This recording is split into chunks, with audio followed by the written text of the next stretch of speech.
Today, ladies and gentlemen, we have Ayabulela Gqamane, a South African professional cricketer. He has played for Border, South African A, South African Invitational 11, Warriors, South African Emerging Players, and Cape Town Blitz. How are you, Ayabulela Gqamane? How's it, Kuhle? I'm good, thanks, man. How are you doing? I hope everyone else I'm is good. How's the lockdown? It's becoming very frustrating now, but yeah, it is what it is, I guess. But yeah, enjoying a bit of time at home, which is nice. So how are you guys as the team coping? Warriors, what's the plan for the upcoming season? Uh,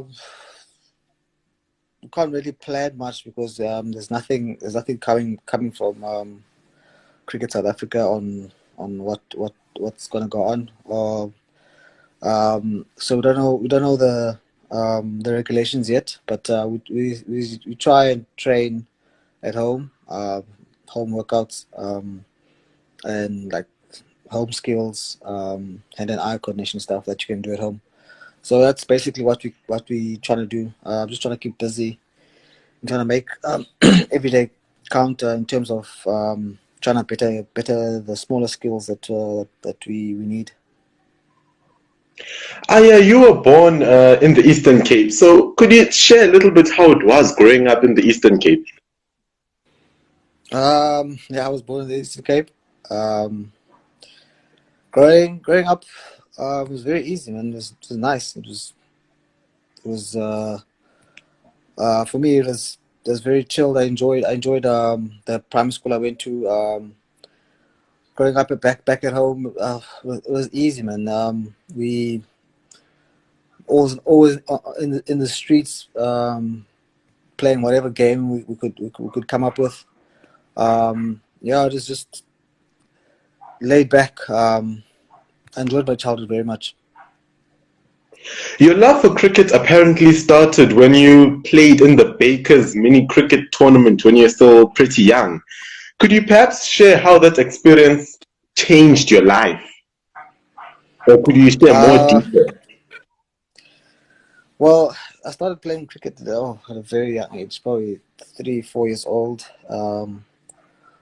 And I wasn't eligible to play Bakers back then, but my neighbor was Makai and Tini, so I used to play um, backyard cricket with him, and whenever um, the border people came to visit him or see him, we'd be playing outside. And I think, yeah, I was spotted by one of the border members, that I could actually play the game, and yeah, I was given a bursary at a very young age, to go to Dale Junior. So that was a life changing experience. First up, going to um, a school like that. So yeah, that was the first step in sort of changing my life. And obviously, from then I never looked back. Been playing cricket since then. Yeah, and it's changed my life, for the better, to be honest with you. So, many cricketers of color have recently publicized the difficulties when it comes to peers and families believing in their dream of becoming pro cricketers and actually reaching the levels of Proteas or South African international cricket. So, could you share any similar stories to that? Any difficulties that you might have faced in pursuing the dream that you're now living, or any other difficulties that you might have faced when you were young? Um, when I was young, I didn't really face any of those challenges. Obviously, I went to a prestigious school, Del Junior, so I didn't face any of those challenges, or not face. Maybe I wasn't aware of those challenges because I was focused on myself and getting through what I had to get through, like the schooling, um, a cricket career. I always had a vision of playing for South Africa when I was young already. So I never took note of any of those things when I was at Dale Junior. Um, and as I grew older and a bit wiser, certain things would happen around me that would disturb me, but like nothing really towards me. And so I didn't really, at the time, I didn't really uh, give it the time of day, you know. So I was always focused on what I can do to better myself and what I can do on the field. You know what I mean.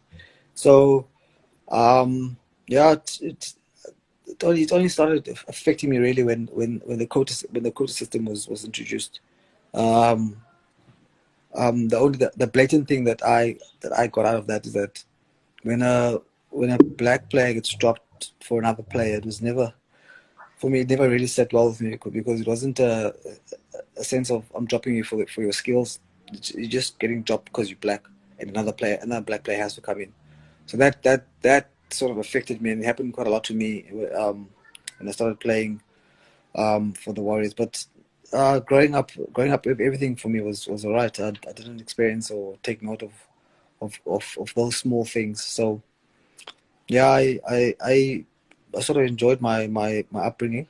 Um, because of the school I went to, and because of the opportunity actually I got to go to that school. So it was smooth sailing from there. But as I say, when I got to professional cricket and the quota system was introduced, I only started experiencing those sort of difficulties. Do you think the CSA mini cricket programs have amplified the love of cricket in the township? Yeah, definitely. The programs have been around for a very long time, and they give opportunities to those who need it and those who are hungry for it. And in the townships, there's a lot of cricket players. There are a lot of people that love the sport. So yeah, it's been a positive outcome from my view.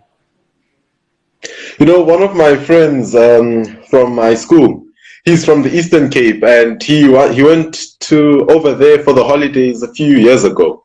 He came back. He's like to me, "Yo, Kuhle, you know, in the Eastern Cape, the love for cricket is so mad." And I think you can really see that when you see the Warriors and the people that are coming through the ranks in the Warriors, like Cloete, Sipamla, and Qesihle, such players that have also performed in the Warriors. As well as, could you share your emotions you have experienced, that you experienced when it came to playing your debut game for the South African A side? Yeah, it was surreal for me because it all happened very quickly for me. So I didn't get time to sort of think about it. But when I did play, when I was on the field and felt a little nervous, it was very surreal, as I say, and I couldn't believe I was there. You know what I mean? It was a feeling of proud. I was really proud of myself, and I I it was a dream come true in so many ways. But before I stepped onto that field, I never really gave it much thought that I'm actually here. So it was a it was a heartwarming feeling to represent my country in the sport that I do love. So CSA launched, I think it was 2 years ago, the Mzansi Super League T20 tournament, where you played for the Cape Town Blitz.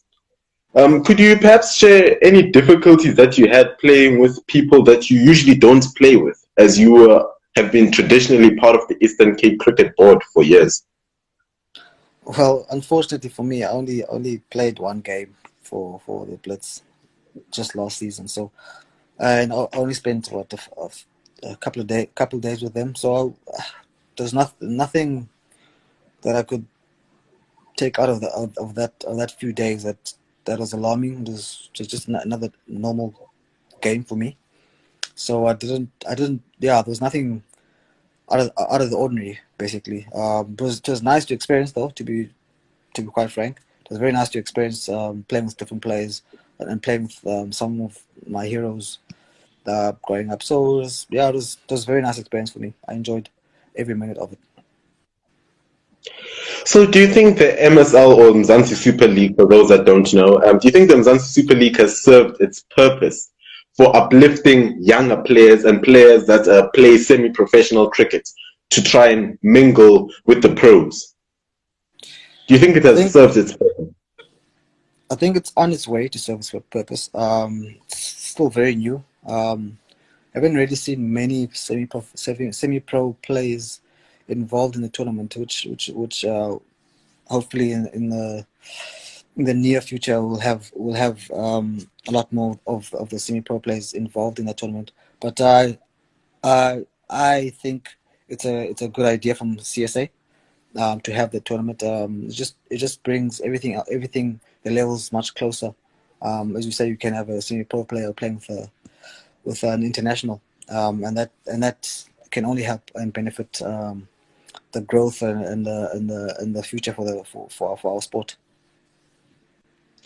So, could you perhaps explain the contrast between the CSA T20 season and the Mzansi Super League? That is the difficulty, is the level of difficulty the same for you, even though you had played one game? Was there a sense that you're on another level when you're playing Mzansi Super League, or do you perhaps see that they're on the same level, basically, considering that most of the players are South African? Well, the only difference in those two tournaments is that there are more internationals on the field than there would be for a CSA T20, and that's the only difference. And like I said to you, like playing one game didn't really help in terms of analyzing as deep as that. But yeah, that's the only difference that I felt, that there's more international players that you're around and that you play against. So yeah, that's it. So do you have any plans of playing abroad, like in the IPL, the $6.7 billion league, or moving on to Big Bash, or playing somewhere in one of the major super leagues abroad? Yeah, definitely. That's probably a dream for any cricketer right now. Not only for the money, just to experience other cultures and experience other players and play with different people. So yeah, it's definitely a dream still. I'll probably dream about those things until I retire. So yeah, hopefully things go right for me and cricket not somewhere. But yeah, it's definitely a dream. So what's your advice to young boys and girls that want to join sports but fear joining sports as a career, knowing that you might not always have a team to represent, meaning that there might not always be income coming in? Well, considering like COVID right now, and there are pay cuts and all those types of things. I think for a youngster, if you really enjoy what you're doing and you really enjoy the sport, I would say give it 100%, 100% sacrifice, 100% work ethic, and if you realize early that you're not gonna pursue the sport, then you can go for other avenues. But if you do want to pursue it, put everything in it, 120%, and obviously there'll be a lot of sacrifices that you have to make, and be okay with making those sacrifices, for the love of your sport. So what's your advice to young boys and girls wanting to join cricket?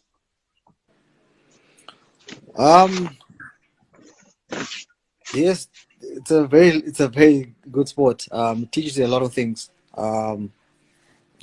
Teaches you, well, it's taught me to to to grow up very quickly, um, and become a man in the community. And so I would encourage them to start playing cricket. It's not just about the sport. It teaches you a lot of values about life. As you know, cricketers are gentlemen. It's a gentleman's game. Teaches you a lot of factors of life. So I would encourage that to any youngster. What's your favorite format in cricket? T20, OD, well, one day cricket or test cricket? What's your favorite format? I really enjoy playing one-day cricket. I think as an all-rounder, it gives you a lot of options. So I really enjoy that format. And then probably Test cricket comes second, and then T20 comes out. But I enjoy all forms, but in that order, I'd say that those are my favorite. Then could you share any like difficulties with our guests or viewers rather when it comes to playing Test cricket, which is known as one of the most difficult formats of cricket as you play for the whole day in the scorching sun or scorching heat rather, compared to playing T20? How are you able to transcend so quickly from playing T20 to playing Test cricket? For example, there's the CSA 20 domestic season and the Sun Oil series, which are pretty close to each other though. Well, I haven't really. I've never played a Test match, so. But yeah, for me, it's just a mindset thing. Test cricket or sunfall cricket mainly focuses on the mind, of the person, because, like you say, the sun is playing the whole day on the field, and the T20 game, it's on the day. On the day, if you're firing on the day, you could win your team a game by just a couple of balls. If you understand what I'm saying, so that's probably the major difference. Test cricket, it's a lot of time and a lot of grind and a lot of mental strength comes into that. But T20 cricket, you can get away with just a couple of balls and win a game in an instant. So that's the major difference for me. So lastly, what legacy would you like to leave behind once you retire? This question always comes up. For me, my personality is it's very loving and giving. So I would love to leave that sort of legacy behind. People's person, played for my team, enjoy the game, and always try to play with a smile. And through hardships and through good times, that smile should never go away. So that's a sort of legacy I'd love to leave on the game. Just all in all, enjoyable person to be around, especially when it comes to cricket and in the change rooms and stuff. So yeah, that's one thing that I would love to work on, improve on. Well, thank you, Aya, for joining us today. It has really been a good day, good interview. Thanks for taking lots of time out of, I'm guessing, your busy schedule at home to join us. So we're really grateful from our side at 24 News with Kuhle. I wish you luck with your dancing competitions with Jihan Cloete. Apparently, you guys have dance battles. Now, watch out! You'll see a few things from me and Jihan. Thanks for having me. Thanks for having me. Thanks a lot.